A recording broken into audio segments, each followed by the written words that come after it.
Your villains suck. Your players don't engage with them. They don't even think they're a threat. They mock your villain openly in your and or his or her face, and you're like, dude, this sucks. We're gonna fix that. I have built a template for you to always give you a good villain.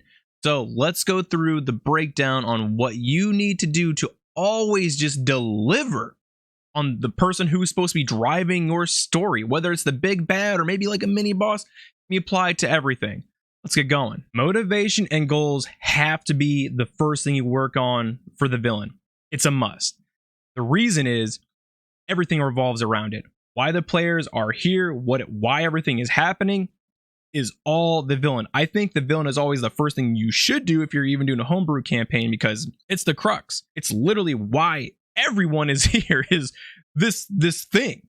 Whether it's the villain or the plot or whatever, the outline is extremely important. It's going to save you tons and tons of time. I promise you, the template that I have will make things easier for you. Motivations drive the villain's actions. It could be for power, it could be riches, you can do the tropey stuff. The tropes work. They're perfectly fine. But don't get caught up in doing something so grandiose as it's like a deity defining moment. Like, if we don't stop this new god will rise. That's big. And that's a long thing. I mean, if you want to do it, go ahead. But it doesn't have to be so monumentally, like, cataclysmic. I mean, it's cool. That's the fantasy. But it doesn't have to be that. You could do something small, like, we have to save the king. Somebody's trying to assassinate them. And stay inside this town. That's perfectly fine. So don't feel the pressure or overwhelmed of other shows or DMs or even the books you read that have this. Don't get caught up in that. This is your campaign and you need to decide how you want to do it. Your players are going to have a good time regardless, but you got to have the motivation of the villain so they know what they're going after. Your villain should have clear goals they are working towards. Whatever they're doing, no matter how small it is to help them gain what they want. Artifact, kingdom, power, chaos, whatever, right? But I want to let you know, your players always need to know or be reminded that this is always going to be a looming threat. It depends how good of a storyteller you are. Sometimes it's harder for people, sometimes easy. Sometimes players are absolutely uninterested. And I think that's the hard part, is letting your players know, like, hey, this is a problem. You need to stop it. Nobody tells you what happens if the villain wins. This is awesome, in my opinion. If the players fail and you're running your homebrew session, right? What happens now? They gain power, they gain status, they achieve their goal, which now you have something. You have so much to do, because now you have a brand new campaign or one shot or something, because your team is going to be like, we have to stop them. They're motivated. It really is going to take a lot from you to keep that motivation up. Man, it's so good. I run teams of people and I've had team one not complete their goal and they've lost to the big bad or mini boss, and it affects the other teams 2 and 3 in my world.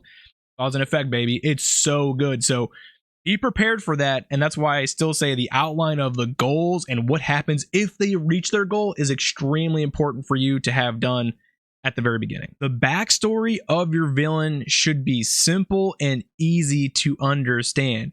The villain was abandoned, he has a lot of hate, he was disregarded, and now he's gotten all the riffraff in the kingdom or the town to fall under him. Is like, we will never be abandoned, we'll take everything that was never given to us. Done, shut the book, we got the backstory.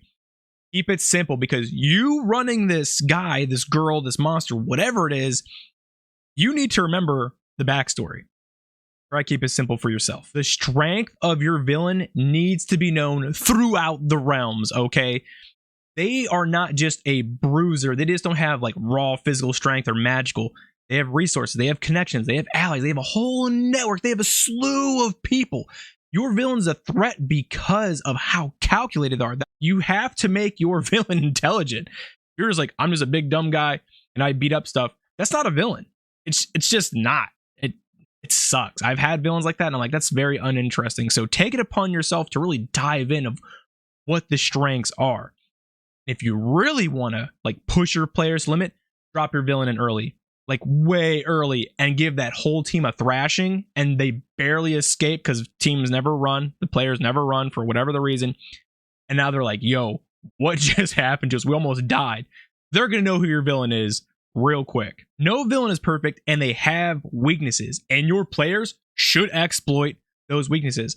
I'm not just talking about magical items or they're weak to some kind of element, which is good, but maybe there's something in that backstory that your players do or say, and it makes that villain extremely mad, and now they're going to focus on that one player. Now, that really sucks for that player, but that will give opportunity for everyone else. Or you could do it if they do this thing they find out, it takes a legendary action away or a resistance, something like that. Get creative with it. But your villain has to have weaknesses, and let your players exploit that. Personality, to me, is the absolute hardest thing to do for a villain when you're homebrewing. It doesn't even matter if you're running a module, because you get description of like, hey, the villain is like this, which helps, but being that villain, RPing that villain is hard. It really, really is.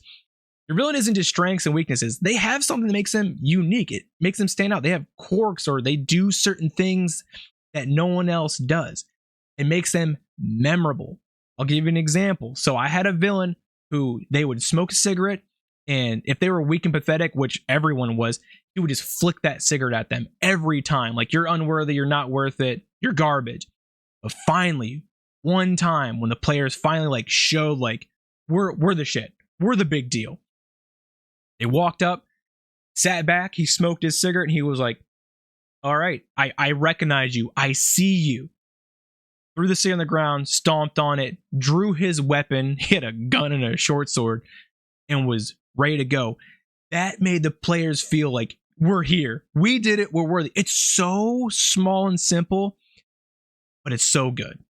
So take the time to find small things like that that really amplify what your villain is and makes them stand out. No big bad is complete without the minions. So hand pick out those minions, why they're following. Maybe they want to overthrow the villain at the very end. Maybe you could use that, for some RP stuff. You can also drop lore through the minions to the players to keep them invested on weaknesses or strategies or the next objective. So really use those minions, not just for combat, but for everything else you can think of. The template for the villain is free on my Patreon, so swing over there, check it out. And if you guys like all this art and tokens, that is also over there. Patreon gives you the best bang for the buck and helps me out like exclusively. If you don't want to do that, you can go to Etsy and pick and choose what you want. That's all up to you. I do think there is an easy way to do your villains, and that's talk to your players like, hey, what kind of campaign do you want to do? Get some input. And getting that information will help you build your villain, and you can put your world all in there and just mix it all up and have a good time. So that's all I got, guys. I hope you had a great time with this, and let me know any feedback you got or your villains that you've encountered that really stood out to you, because I think as a community, we should play off each other and help each other, because that's what this game is about. D&D, Pathfinder, all these tabletops is making the best experience for both the DM and the players. I'll see you later, guys. Bye.